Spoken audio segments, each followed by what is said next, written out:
நகைச்சுவை மன்னர் கலைவாணர் என்.எஸ். கிருஷ்ணன் அவர்களின் புதுப்பிக்கப்பட்ட திருவுருவச் சிலையை கலைவாணர் அரங்கில் திறந்து வைத்தார் மாண்புமிகு முதலமைச்சர் அவர்கள்.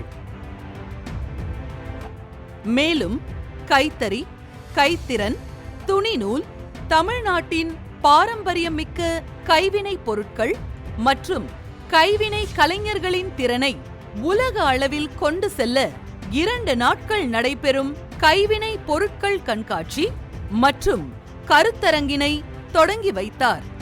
சென்னை எழும்பூர் அருங்காட்சியக வளாகத்தில் மாமேதை கார்ல் மார்க்ஸ் அவர்களின் திருவுருவச் சிலையை திறந்து வைத்தார் மாண்புமிகு முதலமைச்சர் அவர்கள்.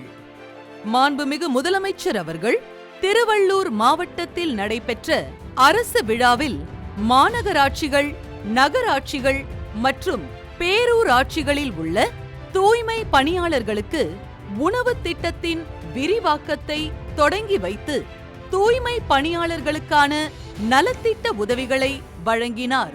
மேலும் ராணிப்பேட்டை மாவட்டத்தில் ரூபாய் 9,000 கோடி முதலீட்டில் டாடா மோட்டார்ஸ் நிறுவன கார் உற்பத்தி தொழிற்சாலையில் Tata Motors, Jaguar, land rover சொகுசு வாகனங்கள் உற்பத்தியை தொடங்கி வைத்தார்.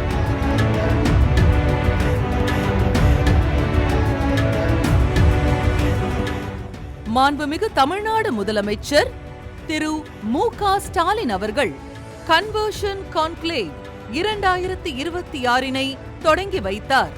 தமிழ்நாடு அரசு திரைப்பட விருது 2016, 2022, சின்னத்திரை விருது 2014, 2022 வழங்கும் விழா மாண்புமிகு துணை முதலமைச்சர் அவர்களின் முன்னிலையில் சிறப்பாக நடைபெற்றது.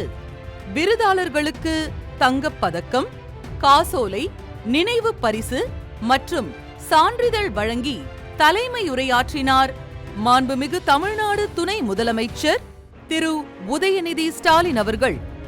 மாண்புமிகு தமிழ்நாடு முதலமைச்சர் திரு மு.க. ஸ்டாலின் அவர்கள் தமிழ்நாடு அரசு பணியாளர் தேர்வாணையம் மூலமும், மருத்துவ பணியாளர் தேர்வாணையம், ஆசிரியர் தேர்வு வாரியம் மூலம் 2025 ஆண்டில் நடத்தப்பட்ட தொகுதி 4 உள்ளிட்ட போட்டித் தேர்வுகளின் மூலம் தேர்ந்தெடுக்கப்பட்ட 9,801 நபர்களுக்கு பணி நியமன ஆணைகளை வழங்கினார்.